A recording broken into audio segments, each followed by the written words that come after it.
달빛 야담에 오신 여러분 환영합니다. 구독과 좋아요 눌러주세요. 오늘의 야담 시작합니다. 옛날 옛적 조선 후기 한양의 조정은 두 세력이 마주보고 서 있었습니다. 기득권을 지키려는 상도파와 왕권을 흔들려는 청운파. 이 두 파벌은 겉으로는 임금을 향해 고개 숙이고 있었지만 속으로는 서로의 목을 겨누고 있었지요. 조회가 열리는 날이면 대전안은 그럴듯한 말들로 가득 찼지만 정작 그 말 속에는 칼날처럼 날카로운 속셈이 숨어 있었습니다. 권력을 차지하기 위한 싸움은 밤낮으로 이어졌고 조정은 언제 무너져도 이상하지 않을 만큼 위태로웠습니다. 한양 저작거리에는 이름난 기녀 연홍이 있었습니다. 노래와 검은고 솜씨가 뛰어났을 뿐만 아니라 사람의 마음을 사로잡는 눈빛과 말재주까지 갖춘 여인이었지요. 양반과 자제들 사이에서는 연홍과 한번 마주 앉으면 속마음까지 털어놓게 된다는 소문이 자자했습니다. 하지만 연홍은 알고 있었습니다. 자신이 아무리 화려해 보여도 결국 권세가들의 흥취를 채우는 그릇에 불과하다는 사실을 말이지요. 연홍의 가슴 한구석에는 늘 씁쓸함이 자리 잡고 있었습니다. 이 삶에서 벗어나고 싶다는 욕망과 그럴 수 없다는 체념이 뒤섞여 있었지요. 조정의 한 파벌 수장인 좌의정 윤대수는 왕의 기세를 꺾을 계책을 찾고 있었습니다. 그의 곁에는 꿀처럼 달콤한 말로 계책을 보태는 책사방문익, 궁 안팎을 잇는 황관 장례관이 서 있었지요. 어느 날 밤 세 사람은 은밀하게 모여 술잔을 기울이며 나라의 큰일을 의논하는 척했지만 실은 왕을 넘어뜨릴 방법을 궁리하고 있었습니다. 전하께서는 아직 젊고 외로우십니다. 조정일에만 매달려 계시니 마음에 위안이 없으시지요. 박문익이 조심스레 말을 꺼내자 윤대수가 고개를 끄덕였습니다. 바로 그때 장내관이 우연히 연홍의 소문을 꺼냈습니다. 한양 저작거리에 연홍이라는 기녀가 있사옵니다. 그 재주와 미모가 뛰어나 양반 자제들이 넋을 잃는다 하옵니다. 세 사람의 눈빛이 동시에 빛났습니다. 윤대수가 낮게 속삭였습니다. 연홍을 미끼로 왕의 마음을 무너뜨리고 그 틈으로 권력을 잡자. 며칠 뒤 연홍은 이들이 어떤 판을 짜고 있는지 모른 채 손님의 소개로 윤대수와 처음 마주 앉게 되었습니다. 윤대수는 연홍에게 술을 따르며 조심스레 말을 꺼냈습니다. 연홍, 혹시 궁중에 들어가 왕의 마음을 위로해 줄 생각이 있는가? 연홍은 깜짝 놀라 몸을 뒤로 물렸습니다. 대감마님, 그게 무슨 말씀이십니까? 소녀 같은 천한 것이 어찌 감히. 하지만 윤대수는 이미 모든 것을 알고 있다는 듯 미소를 지었습니다. 그대의 어머니께서 병상에 계신 지 3년이 넘었다지. 약값도 제때 구하지 못해 애를 태운다는 소문을 들었네. 게다가 집안의 빚은 어찌 갚을 생각인가? 연홍의 얼굴이 하얗게 질렸습니다. 숨기고 싶었던 집안 사정을 윤대수가 낱낱이 알고 있었던 것이지요. 궁중에 들어가 왕을 위로해드리기만 하면 되네. 그러면 그대 집안의 근심은 모두 없어질 것이야. 어머니의 약값도 빚도 모두 내가 해결해주지. 윤대수의 목소리는 달콤했지만 연홍의 등골은 오싹했습니다. 연홍은 이 일을 받아들이는 순간 다시는 저작거리로 돌아오지 못할 수도 있다는 것을 어렴풋이 느꼈습니다. 하지만 병든 어머니의 얼굴이 눈앞에 떠올랐고 연홍은 떨리는 손으로 술잔을 들며 끝내 고개를 끄덕였습니다. 며칠 뒤 어느 깊은 밤 연홍은 검은 쪽머리를 곱게 빗어올리고 단정한 연회복으로 갈아입었습니다. 장내관이 조용히 나타나 손짓으로 연홍을 인도했고 둘은 사람들의 눈을 피해 궁궐 뒷문으로 향했습니다. 뒷문을 통과하는 순간 연홍의 가슴은 두근거리기 시작했습니다. 궁 안의 복도는 등불이 희미했지만 그 빛보다 더 차갑고 엄중한 기운이 감돌고 있었지요. 발걸음을 옮길 때마다 바닥에서 나는 소리조차 크게 들렸습니다. 장내관이 걸음을 멈추고 낮게 속삭였습니다. 오늘부터 내 이름은 숙빈이라 한다.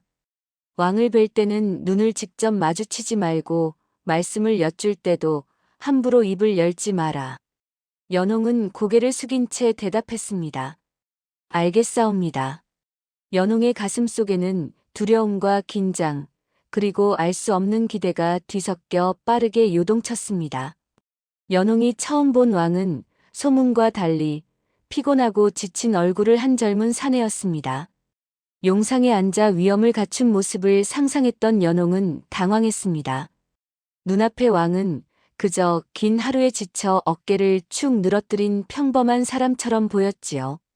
왕은 연홍을 보자 작게 한숨을 내쉬었습니다. 이 밤마저 상소와 논쟁으로 채우고 싶지 않소. 그저 말동무가 되어주시오. 연홍은 준비했던 화려한 노래와 검은고 연주 대신 조심스레 자신의 이야기를 꺼냈습니다. 어린 시절 겪었던 가난, 어머니의 병, 저작거리에서 본 백성들의 힘겨운 삶에 대해 천천히 말했지요. 왕은 처음으로 자신을 임금이 아니라 한 사람으로 대하는 이를 만난 듯 어느새 연홍의 말에 깊이 귀를 기울이고 있었습니다. 그대는 참 솔직하구려. 왕의 목소리에는 오랜만에 느껴보는 편안함이 묻어났습니다. 연홍은 왕의 그런 모습을 보며 자신이 생각했던 것과는 다른 사람이 눈앞에 있다는 것을 깨달았습니다. 그날 밤 두 사람은 해가 떠오를 때까지 이야기를 나누었습니다. 그날 이후 왕은 틈만 나면 장내관을 불러 연홍을 찾았습니다. 상소가 산처럼 쌓여있는 날에도 해가 지면 어김없이 연홍이 머무는 처소로 발걸음을 옮겼지요. 오늘도 대신들과 실랑이를 벌였소. 하나같이 자기 말만 옳다고 우기니 머리가 터질 것 같소. 왕은 연홍 앞에서만큼은 임금의 가면을 벗고 그저 지친 한 사람으로 돌아갔습니다.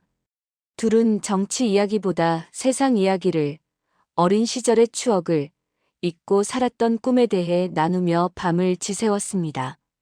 저나 소녀가 어렸을 적에는 매일 저녁 어머니와 함께 달을 보며 소원을 빌었사옵니다. 무슨 소원을 빌었소?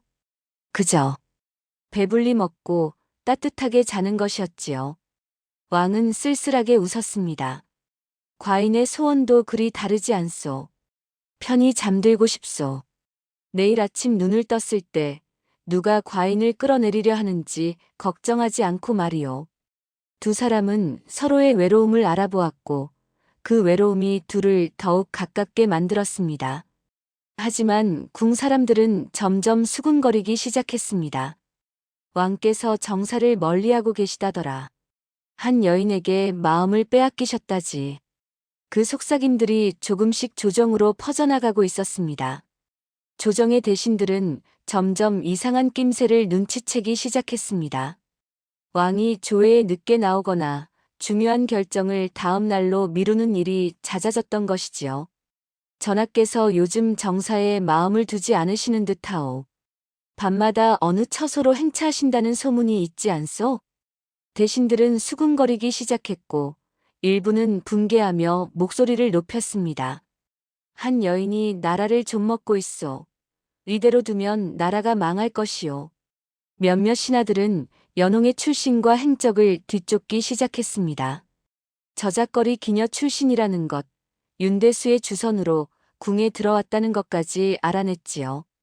윤대수는 겉으로는 대신들을 진정시켰습니다. 전하의 마음이 잠시 위로받으시는 것뿐이요.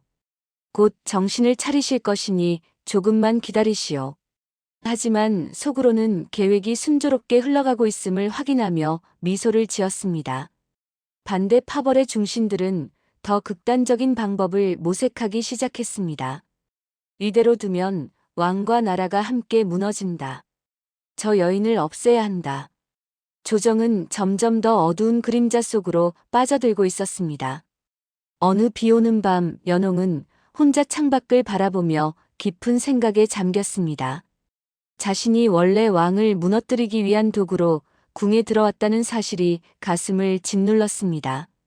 나는 대체 무엇을 하고 있는 것인가? 연홍의 눈에서 눈물이 흘러내렸습니다.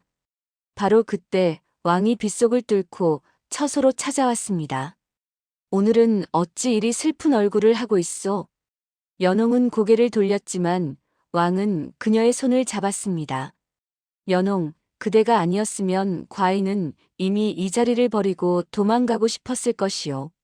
매일 아침 눈을 뜰 때마다 이 무거운 왕관이 싫었소. 하지만 그대를 만난 뒤로는 조금이나마 견딜 힘이 생겼소. 왕의 진심 어린 목소리에 연홍의 마음은 크게 흔들렸습니다.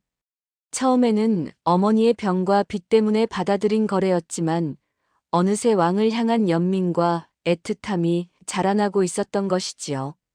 이분은 나를 이용하려 하지 않는다. 진심으로 외로워하고 계신다. 연홍은 떨리는 목소리로 물었습니다. 소녀가 전하께 조금이나마 힘이 되고 있사옵니까? 그렇소. 그대는 과인에게 유일한 위안이요. 연홍은 이제라도 이 판에서 빠져나갈 수 있을까 스스로에게 물었지만 이미 마음은 왕에게로 기울어지고 있었습니다.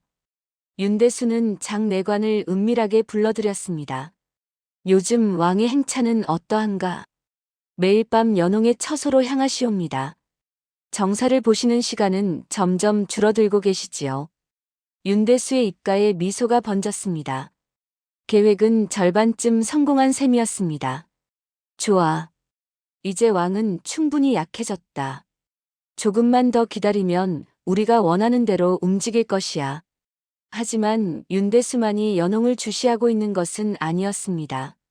반대 파벌의 중신 한필주는 자신의 저택에서 측근들과 은밀한 회의를 열었습니다. 저 여인 때문에 왕이 나라를 돌보지 않고 있어. 이대로 두면 우리 모두 위험하오. 그렇다면 어찌해야 하겠습니까? 한필주의 눈빛이 차갑게 가라앉았습니다. 여인을 제거하는 것이 아니라 왕 스스로 여인을 버리게 만들어야 하오. 그래야 왕의 마음이 완전히 무너지지 않겠소? 무슨 방책이 있으신 것입니까? 왕에게 배신당했다는 느낌을 주면 돼요. 여인이 왕을 저버렸다고 믿게 만드는 것이지. 한필주는 신이 많은 무사 남재욱을 불러들였습니다. 남재욱, 내게 중요한 임무를 맡기겠다. 다만 오늘 밤 내가 무엇을 보든 무슨 일을 겪든 절대 입을 열어서는 안 된다. 남재욱은 영문도 모른 채 고개를 숙였습니다. 명을 받들겠사옵니다. 두 세력은 서로 다른 이유로 한 여인을 주시하고 있었지만 같은 결론에 이르고 있었습니다. 연홍이라는 여인이 쓰러지는 순간 왕도 함께 흔들릴 것이다. 며칠 전부터 연홍은 이상한 낌새를 느끼기 시작했습니다. 자신의 처소 주변을 서성이는 낯선 발자국 소리, 창문 너머로 느껴지는 시선들이 점점 많아졌던 것이지요. 처소를 드나드는 나인들도 예전과 달랐습니다. 나인, 오늘은 무슨 일이 있었소? 연홍이 물어도 나인은 눈을 피하며 대답했습니다. 별일 없사옵니다, 숙빈 마마. 말은 그렇게 했지만 나인의 손은 떨리고 있었고 목소리는 불안에 차 있었습니다. 어느 날 장내관이 찾아왔을 때도 분위기가 달랐습니다. 요즘 조심하셔야 하옵니다. 무슨 일이 있사옵니까? 장내관은 주위를 살피더니 낮게 속삭였습니다. 조정에서 마마를 좋지 않게 보는 이들이 많아졌사옵니다. 더 말씀드릴 수 없으나 부디 조심하십시오. 그 말을 남기고 장내관은 서둘러 자리를 떴습니다. 연홍은 본능적으로 느꼈습니다. 자신이 더 이상 안전하지 않다는 것을, 누군가 자신을 제거하려 한다는 것을 말이지요. 밤이 되자 연홍은 창밖을 바라보며 깊은 고민에 빠졌습니다. 지금이라도 궁을 떠나야 하는 것일까? 하지만 왕의 얼굴이 떠올랐습니다. 자신을 향해 미소 짓던 그 모습, 외로움을 털어놓던 그 목소리가 귓가에 맴돌았지요. 내가 떠나면 전하께서 더 외로워지시지 않을까. 연홍은 떠나야 한다는 것을 알면서도 발걸음을 떼지 못했습니다. 마음 한구석에서는 이미 왕을 향한 정이 뿌리를 내리고 있었던 것입니다. 어느 날 저녁 해가 뉘엿뉘엿 지고 연홍은 왕을 맞을 준비를 하고 있었습니다. 나인이 들어와 공손히 차를 올렸습니다. 숙빈 마마, 오늘은 날씨가 쌀쌀하옵니다. 따뜻한 차 한 잔 드시옵소서. 연홍은 고맙다는 말과 함께 차를 받아들었습니다. 차를 입에 댄 순간 은은한 향이 코끝을 스쳤습니다. 평소 마시던 차와는 조금 다른 향이었지만 연홍은 그저 새로운 차라고 생각했지요. 차를 다 마신 뒤 연홍은 몸이 조금씩 나른해지는 것을 느꼈습니다. 이상하다. 오늘은 왜 이리 기운이 없는 것일까? 머리가 어지럽고 눈꺼풀이 무거워졌지만 곧 왕을 배워야 한다는 생각에 연홍은 억지로 정신을 붙잡으려 했습니다. 같은 시각 궁궐 한쪽 저택에서 한필주는 남재욱을 은밀하게 불러들였습니다. 남재욱, 오늘 밤 내게 특별한 임무를 맡기겠다. 분부만 내리십시오. 한필주는 남재욱에게 한 장의 지도를 건넸습니다. 그곳에는 연홍의 처소로 가는 길이 표시되어 있었습니다. 이 길을 따라가면 한 처소가 나온다. 오늘 밤 그곳에 숨어 있거라. 그리고 무슨 일이 일어나든 어디서 무엇을 보았든 절대 입을 다물어라. 알겠느냐? 알겠사옵니다. 남재욱은 영문을 알 수 없었지만 상관의 명을 거역할 수 없었습니다. 그는 어둠 속으로 사라져 왕이 드나드는 연홍의 처소 근처에 몸을 숨겼습니다. 궁궐 안에는 달빛만이 차갑게 내리비추고 있었고 무언가 불길한 일이 일어날 것 같은 기운이 감돌고 있었습니다. 그날 밤 연홍의 처소 등불은 유난히 일찍 꺼졌습니다. 연홍은 몸이 나른하고 정신이 흐릿했지만 어둠 속에서 왕을 기다렸습니다. 언제나 그랬듯이 불이 꺼진 어둠 속에서도 왕의 발걸음 소리만으로 그를 알아볼 수 있었지요. 얼마 뒤 문이 조용히 열리는 소리가 들렸습니다. 익숙한 옷자락 스치는 소리, 무거운 숨소리가 어둠 속에서 들려왔습니다. 연홍은 망설임 없이 그 일을 왕이라 여겼습니다. 전하, 오셨사옵니까? 차의 영향으로 더욱 깊게 흐려진 감각 속에서 연홍은 누군가가 다가와 자신의 곁에 앉는 것을 어렴풋이 느꼈습니다. 따뜻한 손이 연홍의 손을 감싸 쥐자 연홍은 자연스럽게 그 품에 기댔습니다. 어둠 속이라 얼굴을 볼 수 없었지만 그동안의 모든 밤처럼 연홍은 이를 왕이라고 믿었습니다. 그가 믿었던 왕은 바로 그들의 계략 속 인물이었습니다. 밖에 숨어있던 남재욱은 어둠 속에서 처소로 들어가라는 신호를 받았습니다. 그는 영문도 모른 채 조심스럽게 문을 열고 안으로 들어갔습니다. 어둠 속에서 남재욱은 희미하게 보이는 연홍의 모습을 발견했고 상관의 명령대로 그녀의 곁으로 다가갔습니다. 연홍은 여전히 차에 취해 정신이 몽롱한 상태였고 자신을 품은 이가 왕이 아니라는 것을 알아차리지 못했습니다. 잠시 뒤 연홍은 미묘한 이질감을 느끼기 시작했습니다.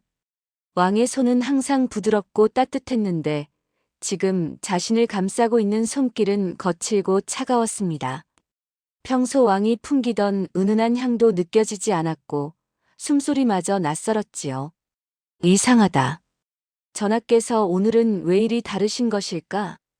연홍은 흐릿한 정신을 억지로 붙잡으며 속으로 중얼거렸습니다. 전하, 오늘은 왜 이리 차갑게 느껴지십니까? 그때 차의 기운이 조금씩 가시면서 연홍의 감각이 돌아오기 시작했습니다. 가슴이 철렁 내려앉았습니다. 분명 뭔가 잘못되었다는 직감이 온몸을 휘감았지요. 연홍은 더 이상 견디지 못하고 떨리는 목소리로 낮게 물었습니다. 누구십니까? 그 순간 그녀를 품고 있던 남재욱 역시 깜짝 놀라 몸을 때려 했습니다. 자신도 영문을 모른 채 명령을 따랐을 뿐인데 연홍이 깨어나고 있었던 것입니다. 바로 그때 문 밖에서 또 다른 발소리가 들려왔습니다. 익숙한 발걸음 소리, 진짜 왕의 발소리였습니다. 연홍과 남재욱은 동시에 얼어붙었고 어둠 속 처소 안의 공기는 순식간에 얼음처럼 차가워졌습니다. 문이 천천히 열렸습니다. 왕이 등불도 켜지지 않은 어둠 속 방 안으로 들어섰습니다. 연홍, 오늘은 조금 늦었소. 회의가 길어져서 왕의 말이 끝나기도 전에 그의 발걸음이 멈췄습니다. 어둠 속에서 어렴풋이 보이는 것은 분명 자신의 품이어야 할 자리에 다른 사내와 함께 있는 연홍의 모습이었습니다. 왕은 한순간 숨이 막히는 듯 말을 잃었습니다. 심장이 얼어붙는 것 같았고 눈앞이 하얗게 변했습니다. 이것이 무슨... 왕의 목소리는 떨렸고 손은 주먹을 쥔 채 굳어버렸습니다. 방 안의 공기가 순식간에 얼어붙었습니다. 연홍은 뒤늦게 진짜 왕의 기척을 알아차렸습니다. 그 익숙한 발소리, 그 목소리에 정신이 번쩍 들었지요.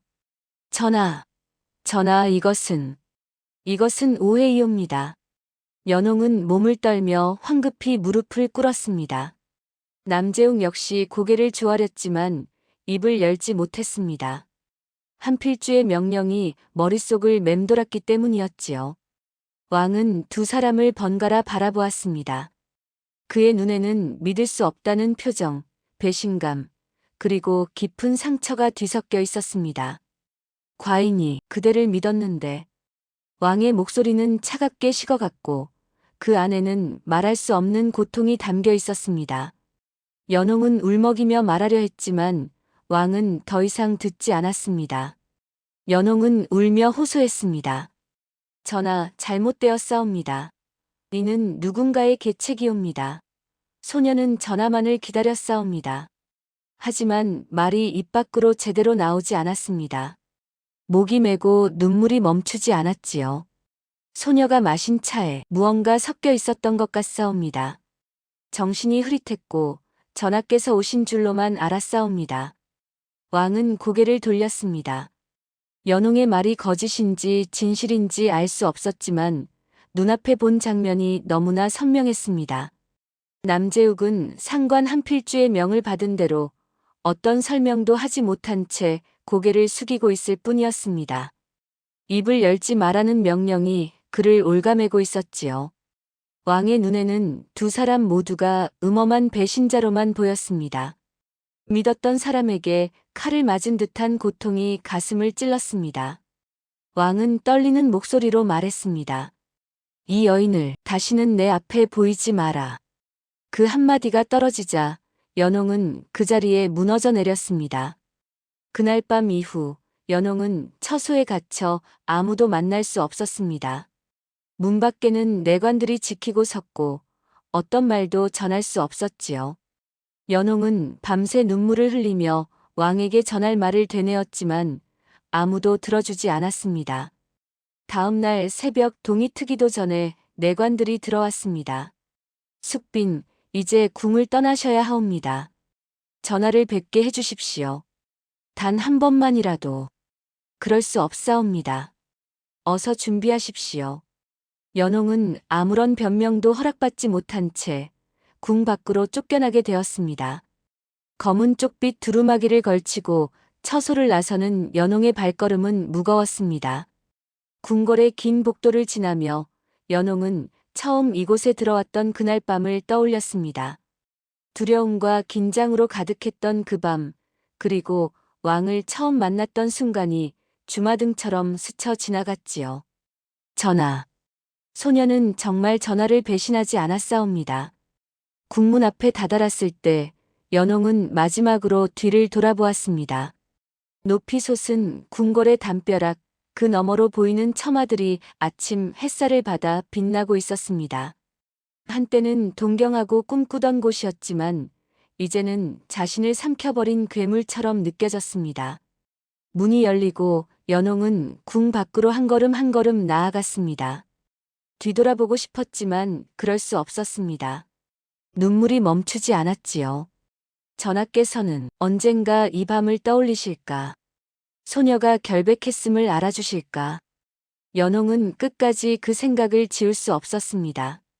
궁문이 무겁게 닫히는 소리가 들렸고 연홍은 다시는 그곳으로 돌아갈 수 없다는 것을 깨달았습니다.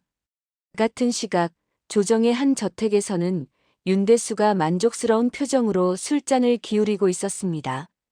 왕께서 여인에게 마음을 빼앗겼다가 배신당했다고 믿게 되었으니 이제 왕의 마음은 크게 흔들릴 것이오. 우리가 원하는 대로 움직이게 될 것이야. 다른 한편 한필주 역시 자신의 저택에서 측근들과 마주 앉아 있었습니다. 여인을 내쫓았으니 이제 왕께서 정신을 차리시겠지. 정사에 다시 집중하실 것이오. 두 사람은 서로 다른 곳에서 각자의 목적이 이루어졌음을 확인하며 미소를 감추고 있었습니다. 하지만 그들은 몰랐습니다. 왕의 마음에 남은 상처가 얼마나 깊은지, 그 상처가 훗날 어떤 결과를 낳게 될지를 말이지요. 시간이 흐르며 궁 안에서는 그날 밤의 소문이 여러 갈래로 흘러다니기 시작했습니다. 숙빈이 왕을 배신했다더라. 다른 사내와 미래를 즐겼다지. 하지만 모든 소문이 같은 방향으로만 흐르는 것은 아니었습니다. 장내관은 그날 밤 이상한 점들을 떠올렸습니다. 분명 숙빈께 차를 올린 나인이 평소와 달랐다. 그리고 한필주 대감의 사람들이 그 근처를 서성이고 있었지. 어느 날 밤 장내관은 그날 차를 올렸던 나인을 은밀히 불러냈습니다. 내가 올린 차에 무엇이 들어 있었느냐? 나인은 떨리는 목소리로 대답했습니다. 소인은 시키는 대로 했을 뿐이옵니다. 한필주 대감의 사람이 약을 건네며 숙빈의 차에 타라고. 장내관의 얼굴이 굳었습니다. 남재욱은 어찌된 일이냐? 한필주 대감께서 명을 내려 그곳에 보냈다고 들었사옵니다. 무슨 일인지는 소인도 알지 못하옵니다. 진실의 조각들이 하나둘 맞춰지기 시작했습니다.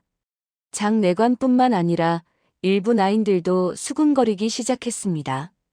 그날 밤이 이상했어. 분명 누군가 꾸민 일이야. 한필주 대감이 남재욱을 이용해 일부러 숙빈의 처소에 들게 했다는 소문이 있어. 그러나 진실을 알고 있는 자들은 모두 한 가지를 잘 알고 있었습니다. 입을 여는 순간 자신들의 목이 달아날 것이라는 사실을 말이지요. 장내관도 왕께 이 사실을 아뢰고 싶었지만 한필주의 권세가 두려웠습니다. 증거도 없고 만약 내가 잘못 고했다가는. 그래서 진실은 소문과 억측 속에 섞인 채 조용히 깊은 밤의 안개 속으로 스며들어갔습니다. 왕의 귀에는 끝내 닿지 못한 채로 말이지요. 연홍이 사라진 뒤 왕은 다시 조정으로 발걸음을 옮겼습니다. 대신들은 반가워하며 왕의 귀환을 맞이했지만 왕은 예전과 달랐습니다. 조회에 나와도 말이 적었고 눈빛은 차갑게 식어 있었습니다. 전하, 오늘 상소를 올린 건에 대해 어찌 생각하시옵니까? 그리하도록 하라. 왕은 더 이상 깊이 관여하지 않았습니다. 대신들이 하자는 대로 고개만 끄덕일 뿐이었지요. 한때 왕을 향해 칼끝을 겨누고 있던 대신들은 왕이 힘을 잃자 다시 각자의 이익을 위해 자리다툼을 시작했습니다. 상도파와 청운파는 다시 충돌했고 조정은 이전보다 더 혼란스러워졌습니다. 윤대수는 왕의 권위가 약해진 틈을 타 자신의 세력을 키워나갔고 한필주 역시 자신의 파벌을 공고히 다졌습니다. 백성들의 삶은 나아지지 않았고 나라는 점점 더 어지러워져만 갔습니다. 그때 그 기녀 때문에 나라가 흔들렸다지. 사람들은 그렇게 수군거렸지만 진짜 나라를 흔든 것이 무엇인지는 아무도 말하지 않았습니다. 세월이 흘러 이 이야기는 사람들의 입에서 입으로 전해졌습니다. 어떤 이들은 연홍을 요부라 욕했고 어떤 이들은 왕을 나약하다 비난했습니다. 하지만 그 누구도 진짜 잘못이 어디에 있는지는 말하지 않았지요. 사람들은 이렇게 말합니다. 권세를 쥔 자들이 칼이 아니라 사람의 마음을 가지고 놀 때 가장 깊은 상처를 입는 것은 힘없는 이들이다. 연홍은 권력의 손에 쥐어졌다가 버려진 하나의 패였을 뿐입니다. 그녀는 어머니를 살리고 싶었을 뿐이고 왕은 외로움을 달래고 싶었을 뿐이었지요. 하지만 그 순수한 마음들은 권력을 쥔 자들의 음모 속에서 짓밟혔습니다. 그날 밤의 오해는 왕의 마음을 무너뜨렸고 조정을 더욱 혼란스럽게 만들었으며 후대의 이야기로 오래도록 남아 사람들의 입에 오르내렸습니다. 연홍은 어디로 갔는지 아무도 알지 못했습니다. 혹자는 한양을 떠나 멀리 도망쳤다 하고, 혹자는 슬픔에 빠져 세상을 등졌다고도 합니다. 진실은 아무도 모릅니다. 다만 그녀가 마지막까지 왕을 향한 마음을 품고 있었으리라는 것만은 분명했지요. 그래서 이 이야기를 들려주는 이들은 마지막에 이렇게 덧붙입니다. 밤에 등불을 먼저 끈 것이 누구였는지, 그 손길을 끝까지 따라가 보는 이만이 진짜 죄가 어디에 있는지 알게 될 것이다. 세상에는 드러난 죄보다 숨겨진 죄가 더 많고, 울려 퍼진 억울함보다 묻혀버린 억울함이 더 많습니다. 권력 앞에서 힘없는 이들의 목소리는 쉽게 사라지지만, 그들이 흘린 눈물만큼은 달빛 아래 오래도록 남아있지요. 다음 영상을 빠르게 만나보시려면 좋아요와 구독을 눌러주세요. 그럼 더 재미있는 영상으로 찾아뵙겠습니다. 모두 행복한 하루 보내세요.